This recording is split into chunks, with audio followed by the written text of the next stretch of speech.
dialogue. I appreciate the commentary. I appreciate the questions. Thank you, everyone, for.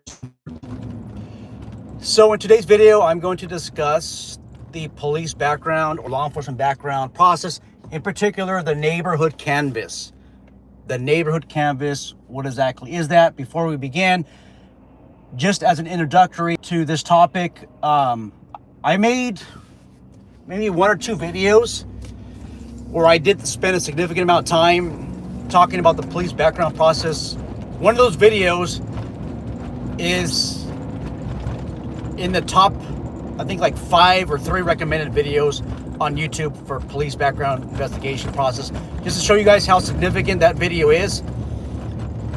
Most of the ad revenue that I get on this channel, a huge piece of the pie comes from that video.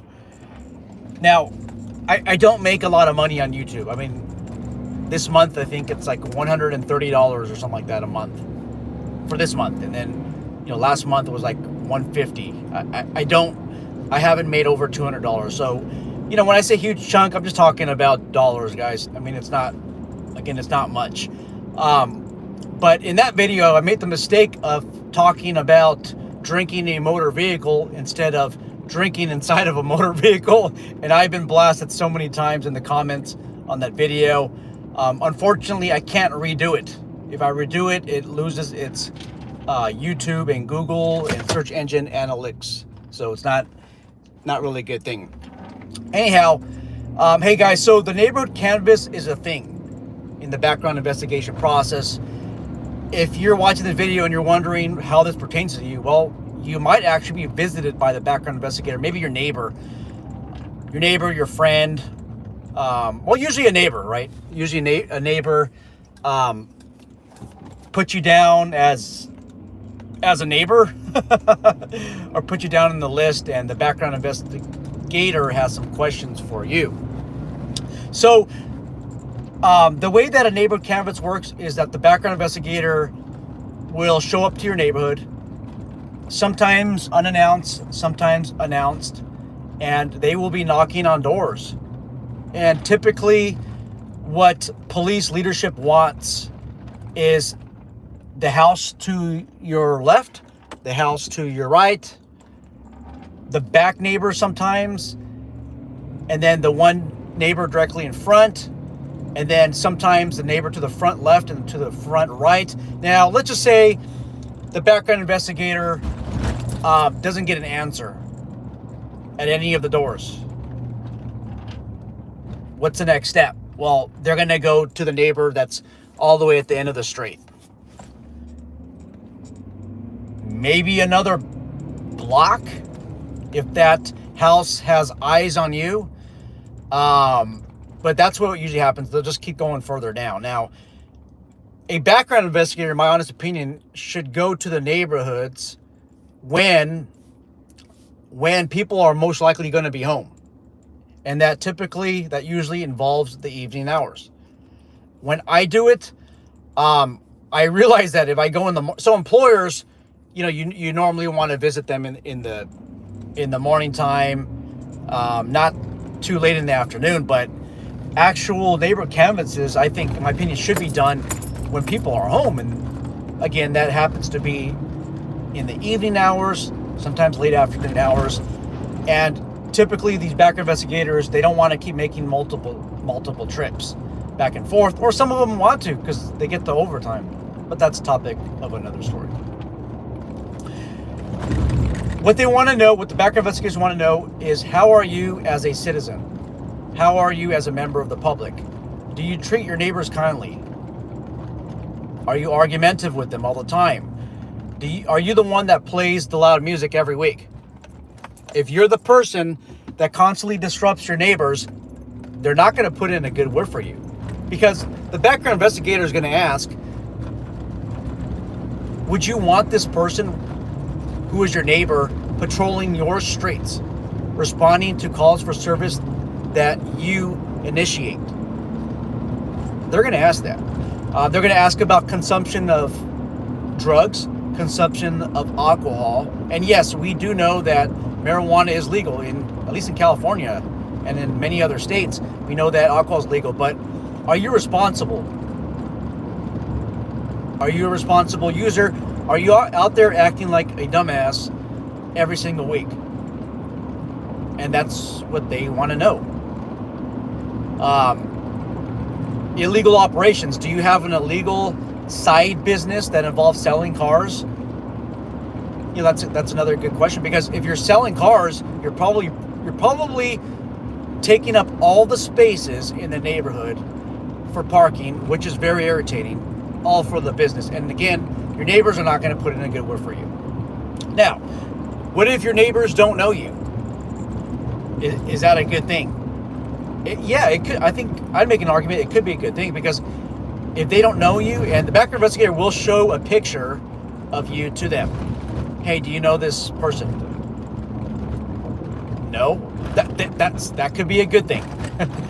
That could be a good thing as well. Normally, they want to talk to anybody in the household above the age of 18. Let me clarify on that, or let me narrow that down. If you're a background investigator, right? Now, many of them want to take the path of least resistance. There's a family of 4 adults in one household.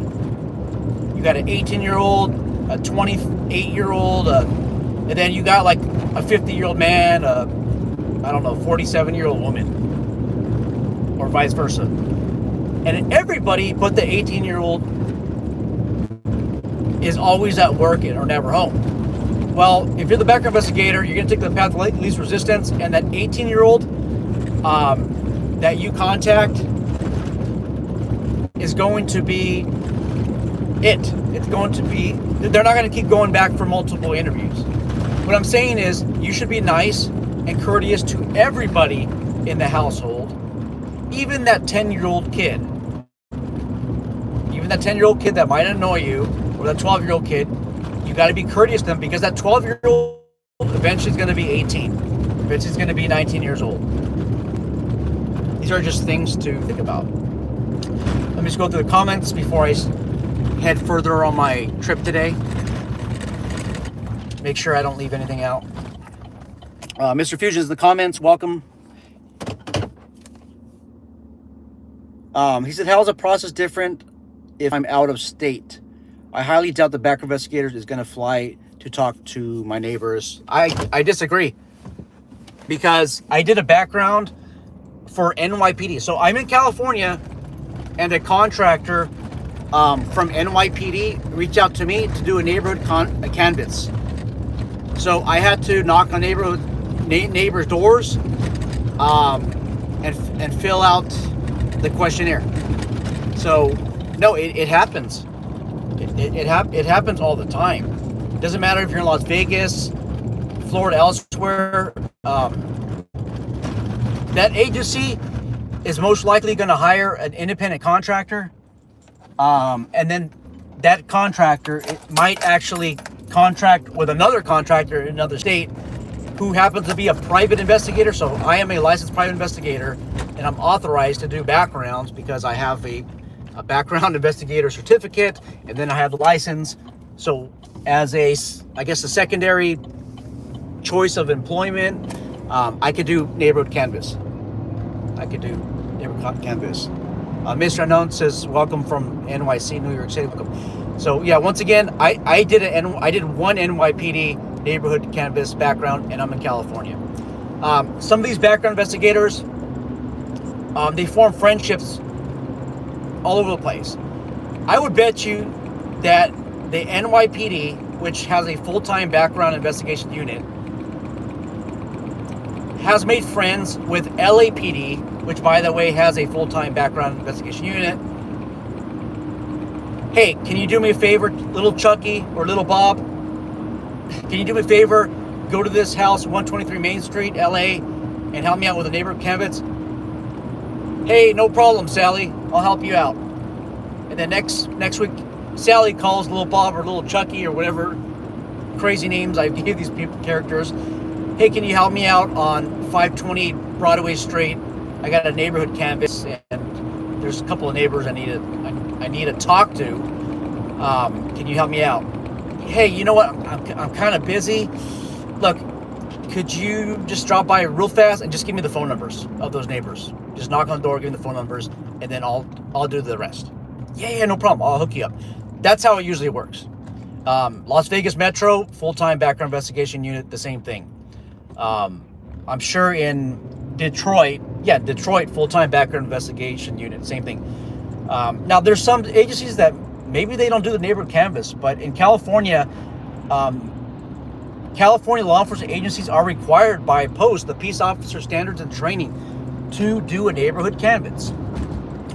Now, another way that a neighborhood canvas can be done, I mean, I seen it done during the pandemic, where you, as the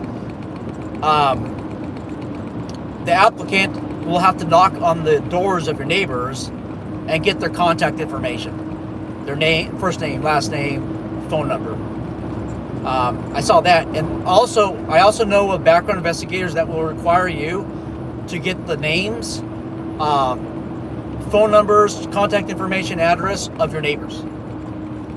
That's a requirement, and it's so that they don't have a difficult time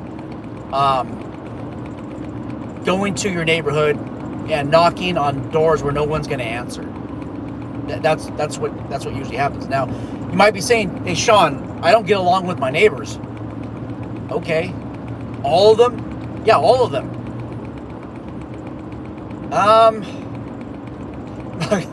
In many circumstances, if you don't get along with all of your neighbors, now let's just say you live in an apartment complex, and there's like, I don't know, 20 units surrounding you, and they all hate you, or maybe just 10 apartment units and they all don't like you. The problem is not the neighbors, it's you. It is absolutely you, 99% of the time. And in those circumstances, as a background investigator, I might want to see if I have an easier applicant to process. That's just something to think of mind, or just something to think about. Penny Props, it's good morning to you. Good morning. Good morning to you. Hello.